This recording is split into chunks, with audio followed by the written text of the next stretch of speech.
آپ اسی طرح غیر ضروری چیزیں امپورٹ کرتے ہیں، اور موبائل غیر ضروری اور دوسری لگژری چیزیں وہ ساری آنا شروع ہو گئیں۔ نہیں، آپ ملک صاحب حوالہ ہنڈی کی بات تو کر رہے ہیں، وہ بھی ایک وجہ ہے، لیکن یہ جو سپیکولیشن ہوتی ہے وہ مارکیٹ سپیکولیشن پر جو چلتی ہے، یہ بھی تو ایک جرم ہے نا۔ اس کے تدارک کے لیے آپ کی ایسوسیشن نے کیا ہے؟ ہماری ایسوسیشن بیچاری نے کیا کرنا، ہمارے تو اتنے انہوں نے پابندیاں لگا دی، ہمارے پاس تو کلائنٹ اب آتے ہی نہیں ہیں، وہ کہتے ہیں آپ تو ایسے ہمیں ڈالر دے رہے ہیں جیسے ہم آپ سے بھیک مانگنے آتے ہیں یا ادھار لینے آتے ہیں۔ اس کے ہم نے بیٹھک بھی کرنا ہے، اس کا ہم نے ویڈیو بھی بنانی ہے، اس کا سورس بھی لینا ہے، اور $10,000 سے زیادہ دینے بھی نہیں ہیں، وہ سارے کے سارے بلیک مارکیٹ میں چلے گئے ہیں۔ اور اس کے علاوہ بزنس کونسل نے پچھلے ہفتے آپ کو پتا ہے ایک اسٹیٹمنٹ دی ہے، پاکستانیوں کا جو ہے بڑے جو پلیئر ہیں ان کے 9,000 ارب بینکوں سے باہر، وہ پوری مارکیٹ کو انہوں نے یرغمال بنایا ہوا ہے۔ وہ چاہتے ہیں تو چھٹے پہ کر لیتے ہیں، سونے پہ سٹا کرتے ہیں یا ڈالر پہ کرتے ہیں۔ یا اب چینی دیکھو، چینی ہمارے پاس 23 ملین جو ہے ٹن پڑی ہے، لیکن یہ پورے سال سے زیادہ کا والیوم ہے، لیکن سٹاک انہوں نے اکٹھا کر لیا اور 200 سے اوپر اس کا ریٹ چلا گیا۔ تو یہ ساری ان چیزوں پہ سٹے بازی کرتے ہیں، یا ڈالر پہ تاکہ پاکستان کی معیشت خراب ہو، یا پھر اندوزی کر کے ضروری چیزوں پہ کرتے ہیں۔ تو ان کے خلاف ایکشن ہونا چاہیے۔ انہوں نے پورے پاکستان کو جو ہے بیڑا غرق کر دیا اور انہوں نے اسی ملک سے ملک صاحب اس کا مطلب ہے کہ حکومت سٹے بازی کو روک نہیں پا رہی، جس کی وجہ سے یہ ساری قیامت ڈھائی ہوئی ہے۔ یہ ناسور ہے، میں کہتا ہوں یہ ملک کا ناسور ہے، بڑے بڑے جتنے پلیئر ہیں، اور اسی طرح ان پلیئروں نے پاکستان کی یرغمال بنائی، ان کے خلاف ایکشن ہونے چاہیے ان کا۔ اور یہ کیا نان سینس ہے، آپ کو کہتے ہیں جی فائلر ہے، نان فائلر ہے، بھائی ختم کریں نان فائلر کو، جو بھی وہ فائلر ہونا چاہیے۔ ٹھیک ہے ملک صاحب، ایک بریک لیتے ہیں ملک صاحب، گفتگو کا سلسلہ یہیں سے جوڑیں گے، ہمارے ساتھ رہیے۔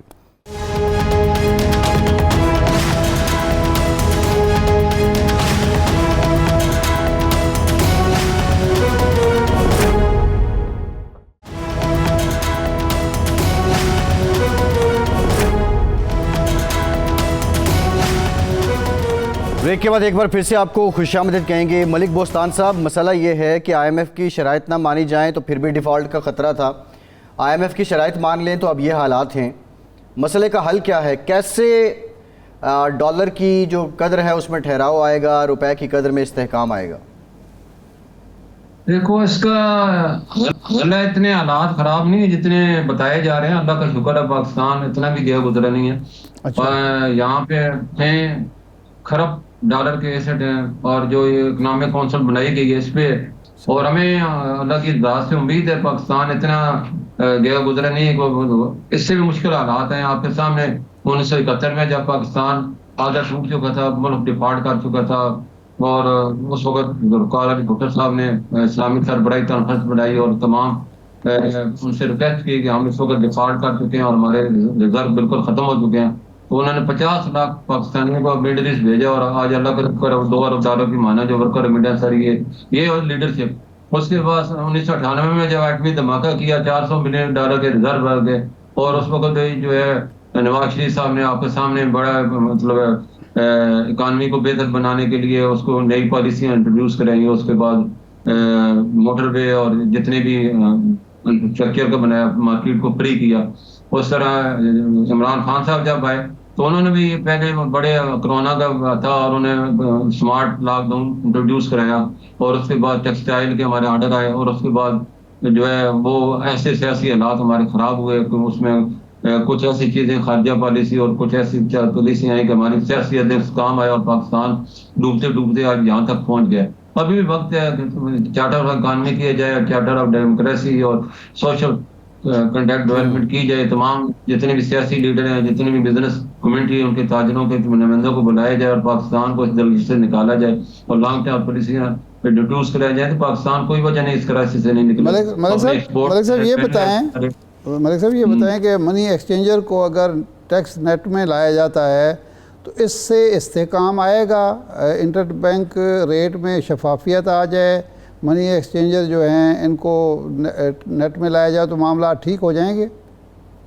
یہ وکیل صاحب کو کوئی میرا خیال ہے بیان تو میں نے بھی پڑھا ہے، منی ایکسچینج تو آلریڈی 35% اپنا منافع دے رہے ہیں، سب سے زیادہ تو ہم دے رہے ہیں منافع. اچھا تو ہمارا تو آلریڈی ہم کوئی ٹیکس فری تھوڑی ہے ہمارا، ہم تو دیتے ہیں اپنے جتنے بھی انکم میں 35% گورنمنٹ کو دیتے ہیں بھائی. ہاں آؤٹ آف بک جو ٹرانزیکشن ہو رہی ہے، بلیک مارکیٹ ہے، اس کا ہم نے کئی دفعہ مطالبہ بھی کیا ہے. اس وقت آؤٹ آف جتنے میں ہمارے پاس کیونکہ ڈاکومنٹڈ ہے ساری چیزیں ہوتی ہیں، اور ہمارے لوگ اس کے عادی نہیں ہیں اتنے. وہ ہماری اکانومی جو 70% انڈاکومنٹڈ بلیک اکانومی منحصر ہے. یہ جو وہ جتنے بھی گرے مارکیٹ ہے اصل مسئلہ تو پیدا کر رہی ہے گرے مارکیٹ کو کس طرح کنٹرول کیا جائے؟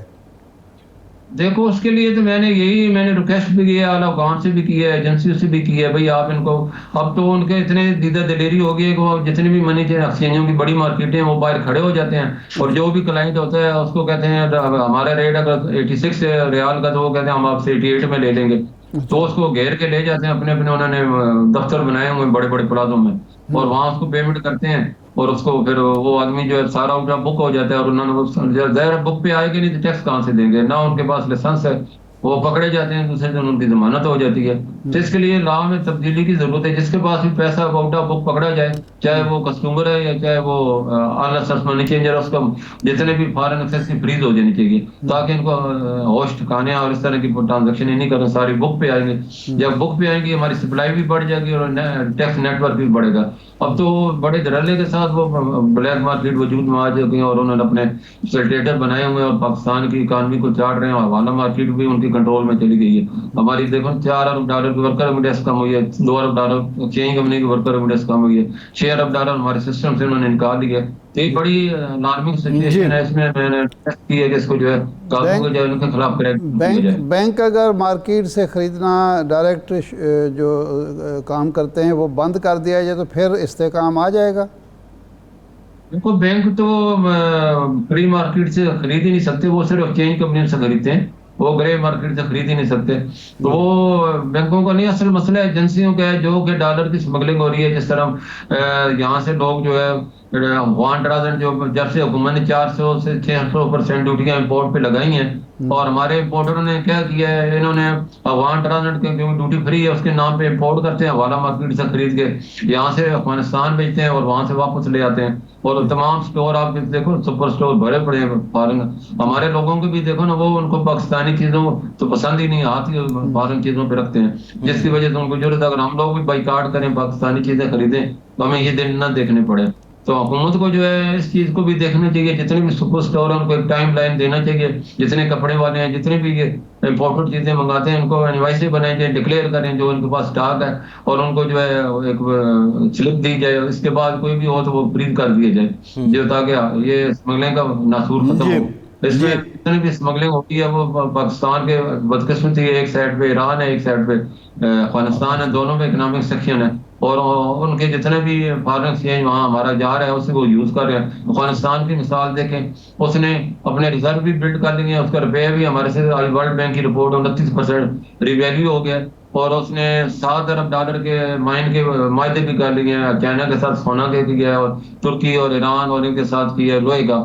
تو یہ ہم سے زیادہ آگے وہ لگتا ہے وہ نکل جائے گا، ہم لوگ تو ویسے کے ویسے رہ جائیں گے. ہم امپورٹ کرتے ہیں ڈالر میں، وہ ہم سے پاکستانی روپے میں لے جاتے ہیں. چینی کی مثال میں نے دی ہے، اس وقت 23 لاکھ ٹن چینی پاکستان میں پڑی ہے، 10 لاکھ ٹن ابھی جو نئی سیزن آنا ہے اس کی شامل ہونی ہے. 33 لاکھ ٹن چینی ہو اور پھر بھی اس کی بلیک میل ہو رہی ہے، اور وہ بھی پھر قابو میں نہ آئے، کس طرح قابو کریں گے؟ اس کی تو کوئی شارٹیج نہیں ہے. یہ کس طرح اتنی قیمتیں بڑھتی جا رہی ہیں؟ جی بالکل ٹھیک، بہت شکریہ ملک بوستان صاحب، آپ کے وقت کا آپ موجود تھے. ارشاد صاحب، ایک تو یہ ملک صاحب نے بات بتائی، دوسرا جو اب حالات ہیں، یہ جو معاشی حالات ہیں ارشاد صاحب، اور ساتھ جو الیکشن کی ڈیمانڈ ہے، آپ سمجھتے ہیں کہ جنوری فروری میں اب جو باتیں بھی ہو رہی ہیں الیکشن جنوری فروری تک ہو جائیں گے، اور یہ حالات منتخب حکومت ہی آ کر وہی سنبھالا دے سکتی ہے، اور انٹرم گورنمنٹ جو اس وقت کر رہی ہے، کیونکہ اتنے اختیارات تو نہیں ہیں ان کے پاس، جیسا ابھی کہہ رہے ہیں قانون سازی کریں والا ہونے کی. ایشو اختیارات کا نہیں ہے، ایشو ہے اعتماد کا. یہ جو دنیا میں ایک تجربہ ہوا کہ اس وقت تک ٹیکس بھی نہیں ہوگا جب تک ہمارا اقتدار میں شراکت نہیں ہوگی، اس وقت تک ہم ٹیکس نہیں دیں گے. تو عوام جب کسی شخص کو، کسی پارٹی کو کوئی حق کے اقتدار دیتے ہیں وہ اس کی پشت پناہی بھی کرتے ہیں۔ عوام کو یہ اعتماد ہوتا ہے کہ ہم نے جس کو منتخب کیا ہے وہ ہماری بھلائی کے بارے میں سوچے گا، اور اگر نہیں سوچے گا تو ہم اس کا گریبان پکڑیں گے۔ یہ ہے بنیادی فلسفہ جمہوریت کا۔ جب ایک حکومت کے بارے میں عوام کو یہ معلوم ہے کہ ہماری منتخب حکومت نہیں ہے تو وہ اعتماد کی سطح بلند نہیں ہو سکتی، اعتماد کا وہ عالم نہیں ہو سکتا، ٹھیک ہے۔ اور اس وقت تو بالکل نہیں ہو سکتا جب یہ پتہ ہی نہ ہو کہ الیکشن کب ہونے والا ہے۔ یہ جو نگران حکومت کو 60 دن کے لیے 90 دن کے لیے برداشت کیا جاتا ہے وہ یہ ہوتا ہے کہ یہ ایک شفاف انتخابات کرائے گی اور ہمیں موقع دے گی اور ہم اپنے نمائندوں کو واپس لا کے ان سے کام لیں گے اور وہ کام صحیح کریں گے۔ عام طور پر سوال کیا جاتا ہے کہ یہ ایک حکومت منتخب بھی ہو جاتی ہے پھر وہ بھی صحیح کام نہ کرے۔ بھائی صحیح کام وہ جو ووٹ دیں گے وہ کرائیں گے، وہ سیدھا کر دیں گے اس کو، بشرطے کہ وہ جو لائے گئے ہوں یا آئے ہوں وہ عوام کے لائے ہوئے ہوں۔ ایک تو پہلے۔ دوسرا یہ ہوتا ہے کہ دنیا میں اس کی ساکھ ہوتی ہے، پتہ ہوتا ہے کہ جی یہ اگلے 5 سال کے لیے ہیں۔ وہ معاہدے بھی ہو جاتے ہیں، 5 سال بڑا ٹائم ہوتا ہے، کاروبار میں بڑا ٹائم ہوتا ہے، معاہدے بھی ہو رہے ہوتے ہیں، انویسٹمنٹ بھی ہو رہے تھے، سارا کچھ ان کی پالیسیوں کا بھی پتہ ہوتا ہے۔ وہ ایک منشور دے کے آئے ہوتے ہیں، وہ لوگوں نے پڑھے ہوتے ہیں، دیکھے ہوتے ہیں کہ جی ان کی اکنامک پالیسی کیا ہے، ان کی لیبر پالیسی کیا ہے، ان کی دوسری پالیسیز کیا ہیں۔ تو جتنا آپ دیر کریں گے نقصان کریں گے، ایک بات۔ دوسری بات یہ ہے کہ 18 دن میں 20 دن میں نظر تو آ گیا کہ کل وزیر اعظم ایک انٹرویو میں کہہ رہے تھے کہ جی میں تو پھنسا ہوا ہوں یہ بجلی کے بلوں میں اور اس کے مسئلے میں۔ اس لیے آپ پھنسے ہوئے ہیں کہ آپ نے جو کیبنٹ بنائی ہے، جو اجلاس کیے ہیں، آپ نے ڈسکشن کی ہے، ابھی تک حل تک نہیں پہنچے کسی مسئلے کے بھی، حل پیش نہیں کیا۔ پرابلم یہی ہے۔ ارشاد صاحب پروگرام کا ٹائم ختم ہو گیا، بہت شکریہ، آج کے پروگرام سے اتنی اجازت دیجیے۔